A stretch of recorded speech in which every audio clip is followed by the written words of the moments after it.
Alhamdulillahi wahdah. Wassalatu wassalamu ala man la nabiyya ba'dah. Sayyidina Muhammadin al-Mukhtar wa alihi al-athhar wa ashabihi al-muhajirina minhum wal ansar, amma ba'd.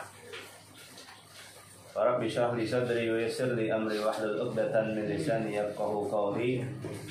Rabbi yassir wa la tu'assir, Rabbi tammim bil khair. Qala Syekhul Mu'allif rahimahullah wa adama naf'a bihi wa bi barakati ulumihi fid dharain amin. Qala radhiyallahu anhu, sin ma huwa al-Qur'an. Ya, kelanjutan kitab Durusul Aqaidid Diniyah. Ya, Durusul Aqaidid Diniyah, ta'lif Al-Habib Abdurrahman bin Segaf bin Husain As-Segaf. Ma huwa al-Qur'an? Al-Qur'an huwa al-kitabul ladzi anzalahu Allah ala sayyidina Muhammadin sallallahu alaihi wa alihi wasallam. Qala Allah ta'ala wa innahu latanzilu rabbil alamin. Nazala bihi ar-ruhul amin ala qalbika litakuna minal mundirina bilisanin arabiyyin mubin. Ma huwa al-Qur'an? Ada satu pertanyaan yang bertanya tentang ma huwa al-Qur'an, apa itu Al-Qur'an yang kita baca ya sehari-hari, yang kita hafalkan ya. Ada yang hafal? Juz amma hafal gak? Insyaallah ya. Dari An-Nas sampai An-Naba ya. Ma huwa al-Qur'an? Al-Qur'an huwa al-kitabul ladzi anzalahu Allah. Al-Quran itu dia adalah kitab yang diturunkan oleh Allah Subhanahu wa taala ala sayyidina Muhammad,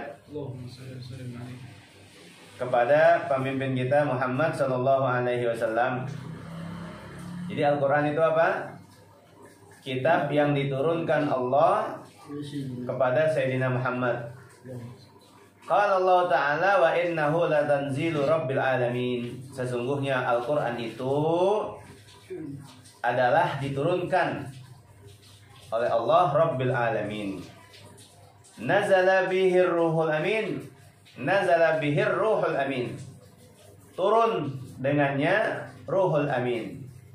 Ala qalbika, di atas hatimu, litakuna minal munzirina, agar kamu menjadi bagian minal munzirin, dari orang-orang yang memberikan kabar ancaman. Bilisanin arabiyyin mubin, dengan bahasa Arab ya, lisanin arabiyyin, dengan lisan bahasa Arab, lisan Arabi al-mubin, yang nyata. Wa huwa a'zamul kutubi wa asyrafuha, dan dia a'zamul kutub, dan dia siapa dia? Al-Qur'an. Dan Al-Qur'an itu a'zamul kutub, kitab yang paling agung ya, yang paling agung dari semua kitab yang Allah pernah turunkan. Yang paling agung siapa? Apa? Al-Qur'an. Wa asyrafuha, dan yang paling mulia dari kitab yang Allah turunkan, yang paling mulia apa? Al-Quran. Wa kullu ma fihi haqqun, dan semua yang ada di dalamnya, dari semua kabar berita, kalimat demi kalimat yang disampaikan di dalam Al-Quran, haqqun, semuanya benar. Wa sidqun, apa? Haqqun wa sidqun, hak dan benar, bisa dipercaya. La ya'tihil batil, tidak akan pernah datang kebatilan, min baini yadayhi ya, dari Al-Quran yang datang dari hadapannya tidak pernah akan datang kebatilan. Wala min khalfih, dan juga tidak datang dari belakangnya kebatilan itu. Dari depannya tidak ada, dan dari belakangnya juga tidak ada. Dari awal surah sampai akhir surah, la ya'tihil batil, tidak akan pernah ada yang namanya batil. Tanzilun min hakimin hamid, turun itu Al-Quran min hakimin hamid. Apa hakim? Dari yang maha ya, maha hakim. Hamid, yang maha mulia. Ad-darsus tsamin, pelajaran yang ke-8. Ma ma'nal imani birusul? Apa arti beriman dengan para rasul? Apa arti makna beriman kepada para rasul yang Allah utus ya ke muka bumi ini ya, liyu'arrifuhumul khaira minasyarr, yang tujuannya untuk mengajarkan yang baik dari yang buruk. Siapakah mereka dan apa makna beriman kepada para rasul itu? Makna imani birusul, arti beriman kepada para rasul, huwa adalah an na'taqida, bahwa kita yakin dan percaya annallaha subhanahu wa ta'ala, bahwasanya Allah subhanahu wa ta'ala arsala rusulan. Yang kita perlu yakini, kita tahu, kita yakin, kita percaya bahwa Allah subhanahu wa ta'ala arsala rusulan. Dia, Allah telah mengutus para rasul. Minal basyari, dari kalangan manusia. La minal jin, bukan dari kalangan jin. Bukan juga dari kalangan perempuan. Ini dari jenisnya apa? Basyar, manusia. Jenisnya dari manusia. Ya, dan dia dari kelompok laki-laki. Nggak mungkin ada dari kelompok selain laki-laki. Mubasyirina, tugas mereka mubasyirin, memberikan kabar gembira. Wa mundzirin, dan memberikan kabar ancaman. Ya, kabar gembira dan kabar ancaman. Wa annahum shadiquna fima akhbaru bihi, dan sesungguhnya mereka benar, shadiqun, mereka benar, fima akhbaru bihi, pada apa yang mereka sampaikan dengannya, anillahi subhanahu wa ta'ala, dari Allah subhanahu wa ta'ala, bahwa yang dibawa oleh Rasul dari berita-berita yang disampaikan dari Allah subhanahu wa ta'ala kepada mereka itu benar adanya, ya, nggak mungkin sebuah dusta, ya, semuanya benar adanya. Kam adadu rusul, berapa jumlah para rasul, berapa jumlah bilangan mereka? Ar-rusul katsirun, ya, para rasul itu katsirun, ada banyak. La ya'lamu adadahum illallah subhanahu wa ta'ala, tidak ada yang tahu jumlah mereka. La ya'lam adadahum, tidak ada yang tahu jumlah mereka, illallah subhanahu wa ta'ala, melainkan Allah subhanahu wa ta'ala. Ya, kita nggak pernah tahu. Tapi ada ulama mencatatkan jumlah nabi itu ada 124.000. Ya, ada di beberapa kitab dijelaskan jumlah nabi ada 124.000. Rasul ada 313, ya, 313 atau 315.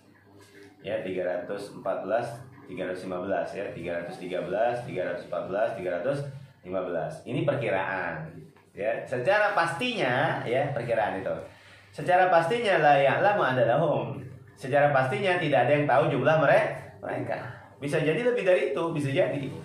Karena tidak ada yang tahu jumlah mereka. Illallah subhanahu wa ta'ala, kecuali Allah subhanahu wa ta'ala. Minhum, di antara mereka ada 25. Ada 25 nabi dan rasul. Ada 25 rasul, nabi dan rasul. Tajibu ma'rifatuhum bi asma'ihim, yang wajib kita kenal mereka dengan nama-nama mereka. Ya. Man humul khamsatul wal ishrun. Siapa mereka yang dalam 25 itu? Ada yang tahu apa? Hum Adam. Mereka adalah Adam. Yang pertama Adam. Wa Nuh, dan Nuh. Wa Idris, dan Idris. Wa Hud, dan Hud.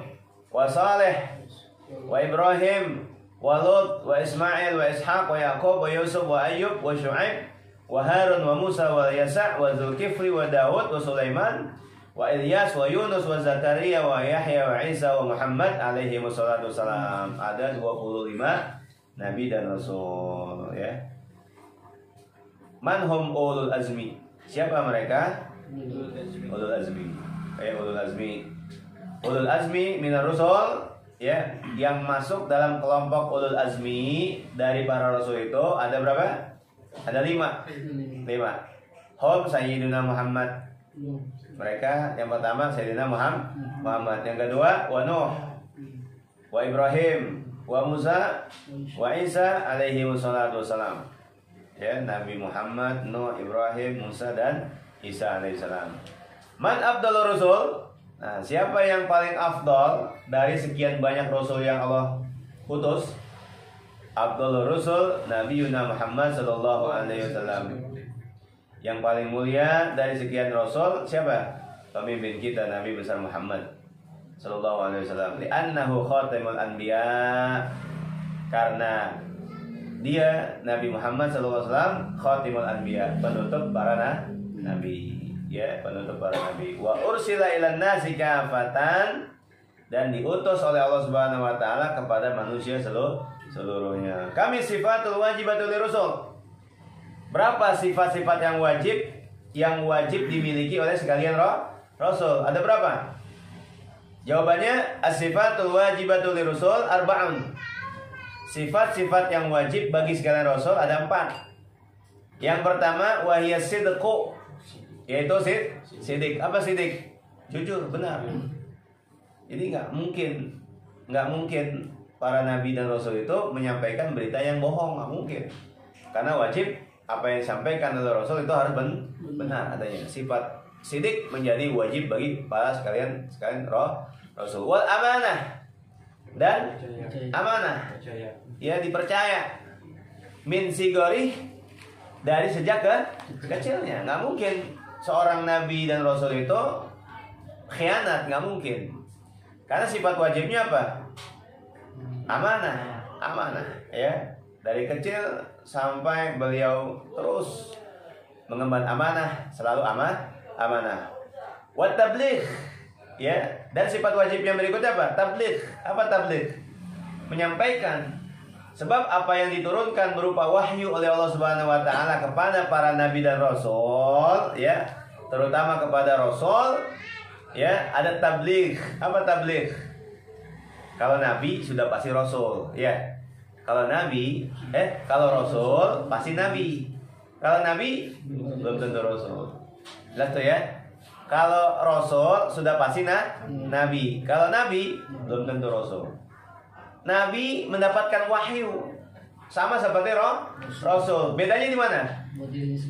Kalau rasul mendapatkan wahyu, ya, buat dirinya sendiri dan buat umatnya untuk disampaikan lagi kepada umat. Makanya ada sifat tabligh. Wajib menyampaikan apa yang dia sampaikan berupa apa? Perintah yang datang dari Allah kepada dia, kemudian dia pun punya kewajiban untuk menyampaikan lagi kepada umat. Nah, kalau nabi, ya, dia menerima wahyu dari Allah Subhanahu wa taala untuk privasi dirinya, untuk kepentingan pribadi dirinya, tidak wajib untuk menyampaikan. Yang wajib menyampaikan siapa? Para rasul. Wal fatonatu, dan sifat fatona. Apa? Kecerdasan yang memang sudah diciptakan Allah Subhanahu wa taala. Ya, maka mustahil seorang nabi dan rasul itu bodoh, nggak mungkin. Kalau kita di luar nabi yang bukan nabi dan rasul bisa aja bodoh. Ya, makanya kita belajar nih, ya, untuk keluar dari kebodohan. Karena wajib hukumnya bagi kita umat Islam keluar dari kebodohan. Jangan sampai bodoh selamanya. Jangan. Nauzubillah min dzalik. Ya, bodoh ada waktunya. Ya, kita nggak boleh permanen dalam kebodohan. Nauzubillah min dzalik. Kami sifatul mustahil atau fi haqqi rusul. Berapa jumlah sifat-sifat mustahil pada hak sekalian rasul? Ada 4. As-sifatul wajibat, as-sifatul mustahil atau fi haqqi rusul arba'un. Sifat-sifat mustahil pada hak sekalian rasul ada 4. Wahia al-kadhib, yaitu dusta. Lawanan dari sidik. Ya, lawanan dari sidik. Nggak mungkin mustahil para rasul itu punya sifat kadzib, bohong, dusta, nggak mungkin. Ya, ini mustahil. Wal khianat, dan juga khianat, mustahil para rasul itu punya sifat khianat. Khianat itu apa sih? Khianat apa sih? Tidak menepati janji. Tidak melaksanakan amanah. Tidak melaksanakan apa?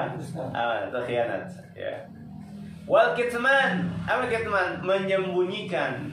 Nggak mungkin apa yang Allah sampaikan pasti disampaikan lagi, ya, pada umatnya. Itu namanya kitman, menyembunyikan apa yang disampaikan oleh Allah, itu mustahil. Wal baladatu, ya, dan baladah. Apa baladahnya? Bodoh. Ya, bodoh. Ya. Nah, mengenai perkara kitman, menyembunyikan apa yang Allah berikan, sama kayak kita. Dari kalangan ulama, ya, yang menyembunyikan apa ilmunya, tidak mau mengajarkannya, ini bahaya juga. Wajib disampaikan ilmu itu. Ya, wajib disampaikan. Khiyaru ummati man da'a ilallah wa habbaba ibadahu ilaih. Sebaik-baiknya umatku, yang pertama apa? Man da'a ilallah, orang yang senantiasa mengajak ke jalan Allah. Ya, kalau dia punya ilmu pengetahuan, sampaikan, ajarkan. Ya, pulang dari majelis ini punya kewajiban kita satu apa? Sampaikan apa yang sudah kita ketahui. Jangan langsung pulang tutup kitab, simpan. Ya, nggak boleh. Buka majelis di rumah. Ya, ente apa? Buka majelis di rumah. Sampai dari majelis ilmu pulang, ya, punya kemampuan, ya, apa yang kita sampaikan, apa yang kita dapat dari penyampaian di majelis ilmu, wajib sampaikan lagi ke umat. Agar apa? Terus menerus itu ilmu dia berestafet, terus menerus sambung menyambung sampai kepada generasi yang terakhir yang menerima ilmu yang kita dapatkan. Ini kayak gini. Makanya keberadaan majelis taklim, majelis ilmu itu menjadi pengaruh yang luar biasa dari siapa? Dari kita yang peduli untuk menyebarkan ilmu agama. Kalau bukan dari kita, siapa yang peduli? Sekarang orang mungkin, ya, perlahan demi perlahan, ya, dia mulai meninggalkan majelis taklim, mungkin majelis ilmu dia tinggalkan, mungkin, ya, dengan alasan 1000 macam yang disampaikan, dari mulai bosan, dari mulai sibuk, dari mulai nggak ada waktu, dari mulai apa lagi, dan terus, sehingga apa? Majelis taklim, majelis ilmu kosong. Nauzubillah min dzalik. Ini nggak terjadi. Jangan sampai terjadi. Siapa yang bertanggung jawab? Al-Islam wal muslimin, al-muslimuna wal mu'minun. Yang bertanggung jawab adalah orang Islam dan orang mukmin. Kenapa? Karena keberlangsungan ilmu ini ada pada kita semua nih. Semakin kita peduli dengan ilmu, maka apa? Akan semakin tumbuh besar perkembangan dakwah Islam. Sehingga apa? Diharapkan ke depannya akan mampu lahir generasi-generasi baru yang mendapatkan pencerahan-pencerahan dari kita yang peduli dengan majelis taklim, majelis ilmu. Sebab, ya, kita sudah sulit mendapatkan ilmu ini nih di bidang-bidang yang formal, di tempat-tempat yang formal. Mungkin sekalinya ada, mungkin berbayar, mungkin. Bagi mereka yang tidak punya kemampuan berbayar, gimana? Mereka, iya, jazakallah khair, ya. Semuanya ya. Ya, masya Allah. Jadi gitu, kepedulian kita nih. Kita didik diri kita dari sekarang. Supaya apa? Ke depan kita punya ilmu pengetahuan yang cukup, punya ilmu pengetahuan yang mumpuni. Untuk apa? Bekal diri sendiri, keluarga, anak istri, ya. Kemudian apa lagi? Buka majelis, ya, buka madrasah, buka semua tempat yang di situ orang bisa datang belajar ke kita. Siapkan kitab-kitab referensi yang kita pelajari, yang sesuai, yang mu'tamad, yang mu'tabar, yang alal asoh, yang kita bisa amalkan, yang kita bisa lagi sebarkan kepada generasi di bawah kita. Ini tanggung jawab kita bersama. Khiyar ummati man da'a ilallah, sebaik-baiknya umatku, kata baginda Rasul, man da'a ilallah, orang yang bersedia waktu, tenaga, dan pikirannya, bahkan hartanya. Untuk apa? Ilallah, untuk mengajak orang sebanyak-banyaknya ke jalan Allah. Ini kita bukan berhenti di sini. Ngaji pulang nanti jangan sampai yang pintar kita sendirian. Jangan, nggak boleh. Sampaikan ke semua orang. Ya, sampaikan ke semua orang, kita bawa diri kita buat ngaji, kita juga bawa orang lain buat ngaji. Jangan egois.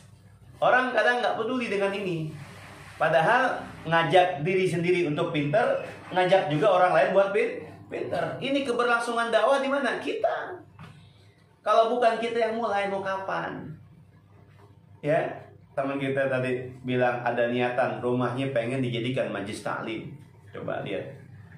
Ya, kapan rumah kita mau jadi majlis taklim, majlis ilmu? Kalau nunggu mau sampai kiamat pun nggak akan pernah datang. Cita-cita itu nggak akan pernah. Kalau tidak segera dieksekusi. Kalau nggak segera dieksekusi kapan? Tentukan waktu, tentukan tempat. Kalau nggak segera dieksekusi sampai hari kiamat, sampai kita meninggal dunia, tempat itu belum terwujud. Ya, jangan, tentukan sekarang. Kalau bisa sekarang, mau kapan? Mau sampai kita meninggal? Mau sampai nanti pada saatnya kita dicabut semua kemampuan kita oleh Allah Subhanahu wa taala. Sekarang kita masih bisa mengumpulkan rupiah demi rupiah. Sekarang kita masih bisa nabung, ya. Kalau nanti saatnya kita sudah dihilangkan kemampuan itu oleh Allah Subhanahu wa taala, lalu siapa yang mau peduli dengan umat? Ya, siapa yang lagi mau peduli dengan umat terhadap apa? Ilmu pengetahuan agama. Yang semakin kesini semakin tergerus. Kenapa? Karena tidak ada yang mau peduli dengan ini. Coba lihat, kita beruntung, bersyukur masih ada ustadz yang mau ngajarin. Masih beruntung masih ada dai yang siap standby, pasang badan untuk di podium berdiri mengatakan qala Rasulullah, qala Allah Ta'ala. Kita masih bersyukur dengan mereka. Yang mereka duduk di dalam mimbarnya, berdiri di dalam mimbarnya, di dalam masjidnya, di dalam musolahnya, di dalam masjidnya, di dalam rumahnya. Mereka bersedia tuh waktunya siang, sore, malam, pagi, siang, sore, malam, bahkan dini hari disiap. Karena apa? Yang terbaik itu dua. Man da'a ilallah, orang yang senantiasa mengajak ke jalan Allah, wa habbaba ibadahu ilaih. Dan orang yang bersedia menjadikan para hamba Allah semakin cinta kepada Allah. Emang nggak kepengen apa kita berdekatan dengan Rasul Sallallahu Alaihi Wasallam? Nggak kepengen. Kalau memang kita kepengen cinta, mendekatkan diri kepada Allah Subhanahu Wa Taala dan Rasulnya, ingin berdampingan hidup dan mati bersama Rasul Sallallahu Alaihi Wasallam, tentukan dari sekarang. Kapan kalian mau berdakwah? Berdakwah nggak harus berbicara, ya. Kalau punya kemampuan uang, buatkan majlis bisa, sediakan kitab bisa, sumbangsihnya mana? Ya, kalau mereka yang bisa mengajar, silakan ngajar dengan ajarannya. Jadi dakwah itu banyak variasinya banyak. Ada yang ngajakin orang aja, ayo ngaji gitu kan. Ada yang ngajarin, ada yang berceramah dengan segala macam aktivitas bisa disisipkan dengan dakwah. Siapkan tempatnya, siapkan waktunya, siapkan tenaganya, siapkan pikirannya, siapkan dananya. Sebab ini semuanya berkesinambungan, saling sambung. Ya, yang satu butuh ini butuh ini butuh ini, terus tasalsul dia. Sampai kapan? Sampai benar-benar terbentuk itu majlis taklim. Kalau cuma direncanakan, nggak akan pernah terwujud, akhi. Ya, siap kita nanti akan menangis sejadi-jadinya, menyesal sejadi-jadinya ketika dakwah dari kita belum terwujud, belum terlaksana. Kenapa? Karena masih ngambang sana sini, berpikir ini dan itu, sehingga apa? Malah tidak jadi sama sekali. Waliyazubillah, harta yang kita punya nggak ada manfaatnya. Ya, waktu yang kita punya juga nggak ada manfaatnya kalau nggak bisa digunakan untuk dakwah ilallah. Sama seperti para rasul pun, mereka berjuang, berkorban demi tegaknya agama Islam. Dengan apa? Bahkan Rasulullah itu sampai mau dibunuh, ya kan? Sampai dalam dakwahnya itu banyak sekali tantangannya, sampai harus meninggalkan kota aslinya untuk hijrah kemana? Ke tempat baru. Tinggalin harta, ya kan? Tinggalin semua yang dia miliki. Demi apa? Demi untuk bertahan dalam dakwah ilallah. Nah, ini jadi motivasi buat kita semua. Ya, kita belajar sekarang, besok pulang atau nanti pulang, segera wujudkan cita-cita apa? dakwah ilallah, ya, dengan segala yang kita punya. Terakhir, mahiyya sifatul jaizatu fi haqqi rusul. Apa itu sifat-sifat yang jaiz? Ya, yang mesti, yang boleh terjadi, yang boleh adanya terjadi pada hak sekalian rasul. Ya, dalam kesempurnaan bentuknya, dalam kesempurnaan akal dan pikirannya, seorang rasul, seorang nabi, dia boleh memiliki sifat-sifat yang seperti ini. Apa diantaranya? Al-jaizatu fi haqqi rasul, sifat yang jaiz, yang boleh mesti adanya pada diri seorang rasul, boleh adanya pada diri seorang rasul, tidak menjadi kehinaan bagi seorang rasul dan seorang nabi yang diutus oleh Allah Subhanahu wa taala.